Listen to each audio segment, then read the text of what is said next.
SNDP യോഗം general secretary Vellappally നടേശനെതിരായ micro finance തട്ടിപ്പ് കേസ് തിരുവനന്തപുരം വിജിലൻസ് പ്രത്യേക കോടതി ഇന്ന് പരിഗണിക്കും. പിന്നോക്ക വികസന കോർപ്പറേഷനിൽ നിന്ന് വായ്പയെടുത്ത 15 കോടി രൂപ വെള്ളാപ്പള്ളിയും കൂട്ടരും തട്ടിയെടുത്തുവെന്നാണ് വിഎസിന്റെ പരാതി.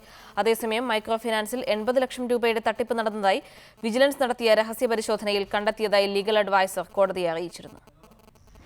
2003 മുതൽ 2015 വരെയുള്ള കാലയളവിൽ 15 കോടി രൂപ SNDP യോഗത്തിന് പിന്നോക്ക വികസന കോർപ്പറേഷൻ വായ്പ നൽകിയെന്നും വെറും 2% പലിശയ്ക്ക് നൽകുന്ന തുക 18% വരെ പലിശയ്ക്ക് വെള്ളാപ്പള്ളി ഈഴവ സമുദായത്തിലെ സ്ത്രീകൾക്ക് നൽകിയെന്നും വിഎസിന്റെ ഹർജിയിൽ ആരോപിക്കുന്നു.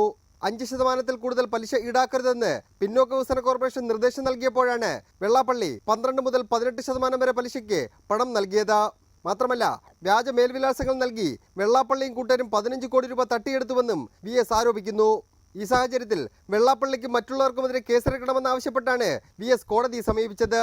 വിഎസിന്റെ ഈ ഹർജി കഴിഞ്ഞ ആഴ്ച പരിഗണിക്കവേ മൈക്രോ ഫിനാൻസിൽ 80,30,000 രൂപയുടെ തട്ടിപ്പ് നടന്നതായി കണ്ടെത്തിയെന്ന് വിജിലൻസിന്റെ ലീഗൽ അഡ്വൈസർ കോടതിയെ അറിയിച്ചു.